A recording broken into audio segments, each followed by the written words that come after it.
Welcome to Dev current affairs. आज है 20 अक्टूबर 2020 और 20 अक्टूबर 2020 से रिलेटेड जितने भी करंट अफेयर्स के क्वेश्चंस बनते हैं सारे हम इस वीडियो में डिस्कस करेंगे और हर क्वेश्चंस के बारे में डिटेल से पढ़ेंगे।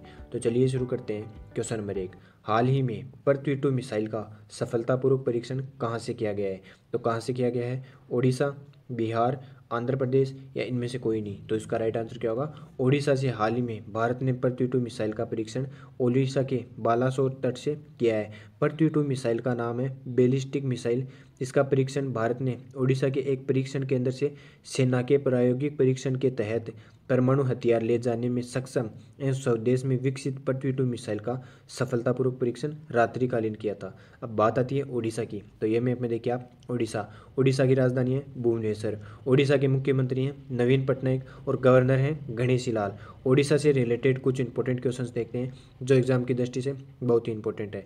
ओडिशा के मुख्य न्यायाधीश हैं हाईकोर्ट के मोहम्मद रफीक और ओडिशा में व्हीलर द्वीप का नाम बदलकर एपीजे अब्दुल कलाम कर दिया गया है। ओडिशा के सीएम को पेटा कंपनी ने हीरो टू एनिमल अवार्ड से भी सम्मानित किया है। चिल्का लेक जो भारत की सबसे बड़ी खारे पानी की लेक है, यह भी ओडिशा में ही है। बलराम योजना की शुरुआत भी किसानों के लिए ओडिशा में की गई और कालिया योजना की शुरुआत भी हाल ही में किसानों के लिए ही चल रही है।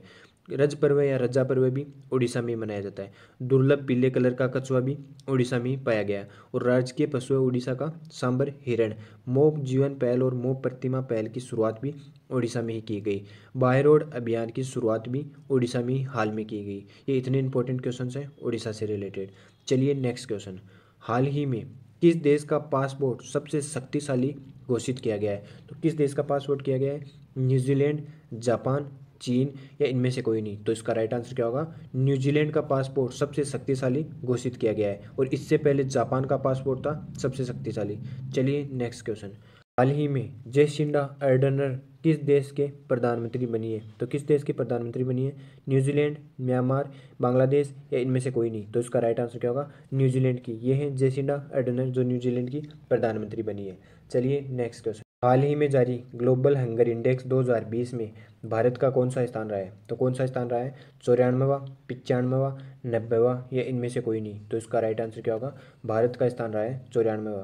भारत वैश्विक भूख सूचकांक 2020 में 107 देशों की सूची में 94वें स्थान पर आया है और भूख की गंभीर श्रेणी में है। इसमें भारत 94 में है, पाकिस्तान 88 नंबर पे है और बांग्लादेश 75 नंबर में है। इसमें प्रथम स्थान पर रहा है बेलारूस। चलिए नेक्स्ट क्वेश्चन, हाल ही में एम्पलीफोन अवार्ड फॉर ब्रेव विटनेस किसे दिया गया है? तो किसे दिया गया है? जून टर्नर, सुमित्रा कुमारी, एडम कारा या इनमें से कोई नहीं। तो इसका राइट आंसर क्या होगा? जून टर्नर को। ये हैं जून टर्नर। 83 साल की जून टर्नर को उनकी वीरता के लिए सम्मानित किया गया है। हेनले प्रांत में स्टोर चलाने वाली टर्नर ने 28 साल के लुटेरे पर जमकर लाठियां बरसाई, जिसके चलते उसे भागना पड़ा। इस वीरता के लिए उन्हें एम्पलीफोन अवार्ड फॉर ब्रेव विटनेस दिया गया। चलिए नेक्स्ट क्वेश्चन, हाल ही में संघाई सहयोग संगठन एससीओ के न्याय मंत्रियों के 7वें शिखर सम्मेलन की मेजबानी किसके द्वारा की गई? तो किसके द्वारा की गई? भारत, रूस, पाकिस्तान या इनमें से कोई नहीं। तो इसका राइट आंसर क्या होगा? भारत के द्वारा। कानून और न्याय की 7वीं बैठक की मेजबानी वीडियो कॉन्फ्रेंसिंग के माध्यम से भारतीय विधि और न्याय, संचार और इलेक्ट्रॉनिक्स और सूचना प्रौद्योगिकी मंत्री रविशंकर प्रसाद द्वारा की गई। अब बात आती है संघाई सहयोग संगठन की। तो संघाई सहयोग संगठन का मुख्यालय है बीजिंग, चीन में और इसका पुराना नाम था संघाई 5। इसकी स्थापना 1996 में हुई।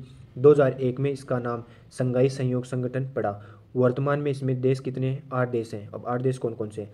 चीन, Kazakhstan, Tajikistan, Uzbekistan, Kyrgyzstan, Pakistan, रूस और भारत। 2017 में भारत और पाकिस्तान इसमें शामिल हुए थे। चलिए नेक्स्ट क्वेश्चन, हाल ही में सुप्रीम कोर्ट ने पराली जलाने की घटनाओं की निगरानी हेतु किसकी अध्यक्षता में समिति गठित की है? तो किसकी अध्यक्षता में समिति गठित की है? मदन बी लोकुर, सुरेश वर्मा, राम कुमार शर्मा या इनमें से कोई नहीं। तो इसका राइट आंसर क्या होगा? मदन बी लोकुर। ये है Madan B Lokur. Supreme Court ने पंजाब, हरियाणा और उत्तर प्रदेश में पराली जलाने की घटनाओं को रोकने और इसकी निगरानी के लिए सुप्रीम कोर्ट के पूर्व जज जस्टिस मदन लोकुर की अध्यक्षता में एक सदस्यीय आयोग का गठन किया गया। चलिए नेक्स्ट क्वेश्चन, हाल ही में wild life photographer of the year का पुरस्कार जीतने वाली पहली भारतीय महिला कौन बनी है? तो कौन बनी है? ऐश्वर्या सिरदर, सुनीता वर्मा, प्रिया शर्मा या इनमें से कोई नहीं? तो इसका राइट आंसर क्या होगा? ऐश्वर्या सिरदर। ये है ऐश्वर्या सिरदर। ऐश्वर्या सिरदर की फ़ोटो लाइफ ऑफ पैशन को सबसे ज़्यादा प्रशंसनीय यानी कि हाईली कमांडेड फ़ोटो का अवार्ड मिला है। ऐश्वर्या इस अवार्ड को पाने वाली पहली फीमेल इंडियन फोटोग्राफर हैं। ऐश्वर्या सिरदर की यह विनिंग फ़ोटो जंगल में हजारों जुगनुओं से रोशन एक पेड़ की तस्वीर है। चलिए नेक्स्ट क्वेश्चन।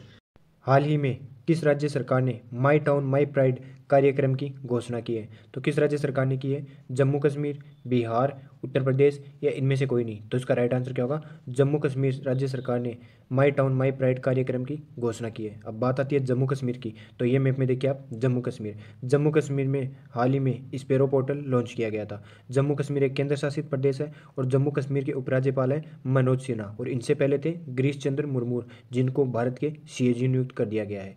जम्मू कश्मीर की केसर को हाल ही में जीआई टैग मिला था। चलिए नेक्स्ट क्वेश्चन। हाल ही में किस राज्य सरकार ने मिशन शक्ति कार्यक्रम शुरू करने की घोषणा की है? तो किस राज्य सरकार ने की है? उत्तर प्रदेश, मध्य प्रदेश, बिहार या इनमें से कोई नहीं? तो इसका राइट आंसर क्या होगा? उत्तर प्रदेश राज्य सरकार ने हाल ही में मिशन शक्ति कार्यक्रम शुरू करने की घोषणा की है। मुख्यमंत्री योगी आदित्यनाथ ने यूपी के बलरामपुरा जिले से मिशन शक्ति योजना का शुभारंभ किया। इस पर उन्होंने कहा कि राज्य सरकार प्रदेश की हर बेटी हर महिला का सम्मान और सुरक्षा सुनिश्चित करने के साथ साथ उनके स्वावलंबन के लिए प्रतिबद्धता दिखाएगा। अब बात आती है उत्तर प्रदेश की, तो ये मैप में देखिए आप उत्तर प्रदेश की राजधानी है लखनऊ। मुख्यमंत्री योगी आदित्यनाथ और गवर्नर हैं आनंदीबेन पटेल। उत्तर प्रदेश से रिलेटेड कुछ इंपॉर्टेंट क्वेश्चंस और देखते हैं। गो अधिनियम में संशोधन भी उत्तर प्रदेश में किया गया। छतरी योजना की शुरुआत भी उत्तर प्रदेश में की गई। प्रसिद्ध national park Dudhwa national park भी उत्तर प्रदेश में ही है। बाल श्रमिक विद्या योजना की शुरुआत भी उत्तर प्रदेश में ही की गई और वर्चुअल अदालतों के जरिए सुनवाई करने वाला पहला राज्य भी उत्तर प्रदेश ही बना है। प्रवासी राहत मित्र ऐप भी उत्तर प्रदेश में ही लॉन्च की गई और आरोग्य सेतु ऐप अनिवार्य करने वाला राज्य भी उत्तर प्रदेश ही बना है। टीम 11 योजना की शुरुआत भी उत्तर प्रदेश में की गई और मान्यता प्राप्त पत्रकारों को 5 लाख रुपए का स्वास्थ्य बीमा प्रदान करने की घोषणा भी उत्तर प्रदेश में की गई और हाल ही में नियोजन कार्यक्रम को मिशन मोड में चलाने की घोषणा भी उत्तर प्रदेश सरकार द्वारा ही की गई। यूराइजल पोर्ट की शुरुआत भी उत्तर प्रदेश में की गई, जो विद्यार्थियों के लिए रोजगार उपलब्ध करवाएगी। जेवर अंतर्राष्ट्रीय एयरपोर्ट भी उत्तर प्रदेश में ही निर्माण किया जाएगा।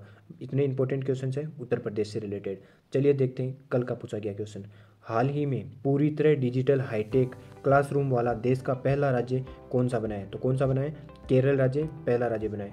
देखते हैं आज का क्वेश्चन। हाल ही में किस राज्य सरकार ने अर्थव्यवस्था को बढ़ावा देने के लिए फ्लिपकार्ट के साथ समझौता किया है? तो किस राज्य सरकार ने किया है?